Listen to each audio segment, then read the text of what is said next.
Richo, we spoke about the Putin-Trump summit. We previewed it late last week. What did you make of it? One of the concerns that's been raised is that it does elevate Putin, rolling out the red carpet for him and having that one-on-one meeting between Trump-Putin. But Trump doesn't abide by the old school rules of diplomacy. He tries to shake them up. That's the whole point, isn't it?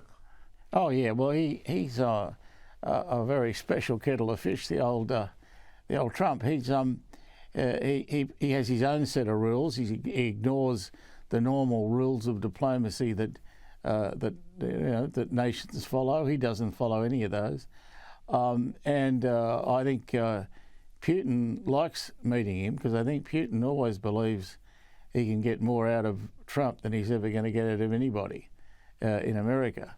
American leadership hasn't been kind to him thus far, and now I think he seems to think he's latched on to a president who might give him a bit of a go. I hope he's wrong, because I still regard Putin as a murderous thug, and I don't think you should be dealing nicely with murderous thugs. Well, there appears there are a number of European leaders who agree with you on that, very much so, Richo. When you look at the likes of Macron, Starmer and others, they're all basically on cancelling other plans and going straight to Washington in the next 24 hours with Zelensky as a show of force. It's quite an extraordinary follow-up to that other summit. They're saying, that's fine, you can meet with that guy one-on-one, but you're going to have to meet with all of us, 9, 10 of them. Yeah, it's an interesting development, the only thing I glean from that is that there is quite a deal of unhappiness around the Western alliance with Trump. I think he's regarded as a bit of a wild card, a cowboy. You never know what he'll do tomorrow. And you don't know that because he doesn't know what he'll do tomorrow, and I think that's a big problem.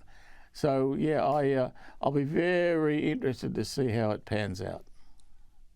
The way you described Trump there, I think, is also relevant to look at not just the Western alliance, but popular opinion. And the news poll today said most people, or more people, are worried about Trump and tariffs than they are China and security.